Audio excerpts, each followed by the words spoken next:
Hello, everyone, and welcome to our first episode of In the Field. If you're not familiar with this series, go take a look at our update video for a quick breakdown of what it entails. Anyway, for our first episode, let's start off on an interesting topic and dive right into a rather large flea market held 3 times a year in the Northeastern United States. We're talking about the Brimfield Antique Flea Markets located in, Brimfield, Massachusetts. We'll start off with some of the more general history and information about it, and then show one of our visits and what we picked up.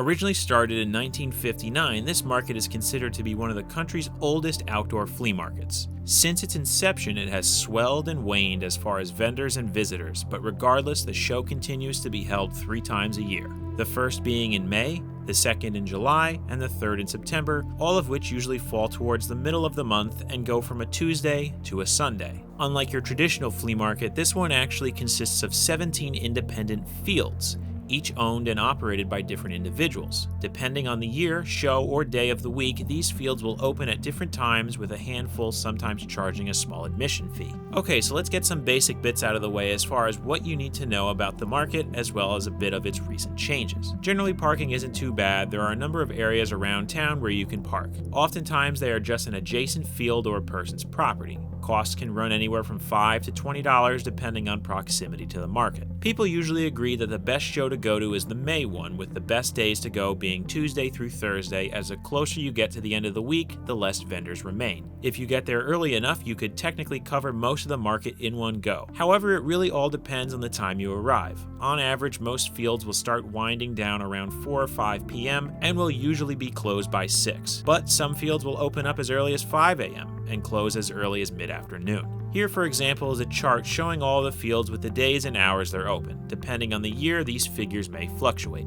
If you do try and hit every field, remember to wear good footwear, bring water, and keep in mind that a main street intersects the markets, so getting from field to field can sometimes take a little bit of time, as bottlenecking and traffic will happen. Oh, and if you don't want to have to constantly go back and forth to your vehicle to drop off your purchases, bringing something like a pull or hand cart with milk crates is a good idea.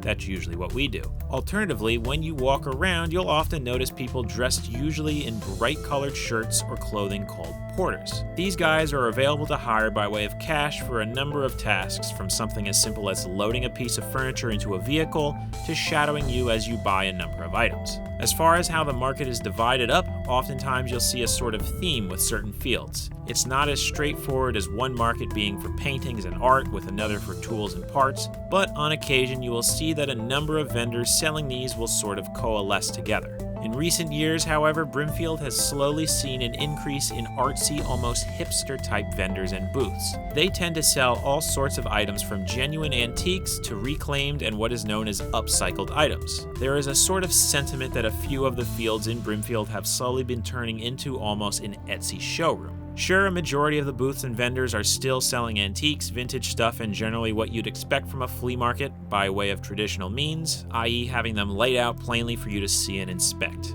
However, there are quite a few of these Etsy showroom-type booths and tents where they mock up a large area in an almost movie set or IKEA display-type way. This isn't necessarily a good or bad thing, but rather a shift in people's interests as far as what they're looking for and how they look for it. Finally, a good idea when walking around a market as big as this one is to follow a sort of pattern. Depending on the layout, a crisscrossing or back and forth approach always seems to work best. Oh, and one more thing. Very close to the middle of the market is a great selection of food trucks and carts, from quick bites to full meals and even high-end desserts, so be sure to swing by there and check it out if you get hungry. Okay, so now let's tie it back into Militaria. Though we've been going here for a number of years, we'll show some of the items that were purchased in the May 2019 show. Unfortunately, because of everything that's been going on in the world thus far in 2020, the May and July shows were canceled this year. Anyway, let's roll. Right after parking, we enter the first field, and within the first 10 minutes, a salty set of USMC RDF ERDL dated 1979 was spotted. The price?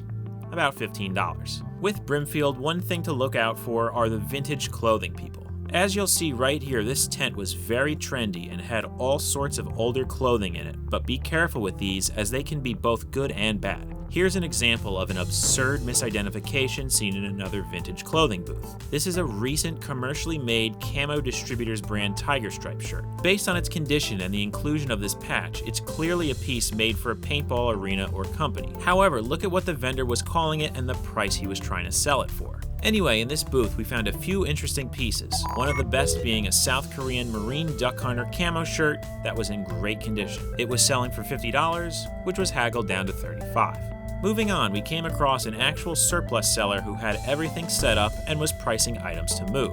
Two things that drew my attention were the US Mitch helmet and all the AOR camo jackets. After a bit of haggling, I ended up getting the Mitch helmet for $27 and the East German jacket for $10. We did a bit more walking around and some buying, but the next bit that actually caught my eye was actually these busts of Julius and Augustus Caesar, as well as a Russian SSH-40 with a netting in amazing condition. I wanted just the Julius bust priced at $16 and the helmet, which was $35. I went up to the guy and offered $45 for the two, for which he accepted. As with flea markets or shows, haggling is always good, but sometimes the seller will be firm or give you a hard time, as they may be ill-tempered or just be in a bad mood because of low sales, or really anything. For example, my friend in the blue, who you've probably noticed in the video by now, asked the price of a bookend. The guy said something along the lines of, "If it's not worth $15, I don't know what is." My friend simply replied with, "How about 12?" And the guy said, "How about you put it back?" So it's always a toss-up, never take anything too seriously, even if the other guy does. Okay, and this leads us to the last stop we made on this excursion. Up until this point, I had gotten a few interesting things, be they militaria or for personal use. I was starting to feel a little disappointed, as I always find that one great or rare piece every time I go. I remembered there was a dedicated surplus seller who often had decent stuff with the occasional harder to find item. After looking around in his tent for a while, I saw it hanging up top. An original Hyper Stealth Spec Force Afghan Forest camouflage jacket from the Afghan National Army. I recently had won a pair of pants off eBay, and here was a matching jacket for it. I got the guy and asked how much, and he said it was for the jacket, pants, and a beret. Anyway, I managed to get the whole ensemble for $110. It's definitely an interesting piece and has all the patches still on it. We walked around a little bit more. I met this guy who was pretty curious about the GoPro strapped to my pack and saw a few more interesting things before we headed out. In the description below, you can find a link to the website for the Brimfield Flea Markets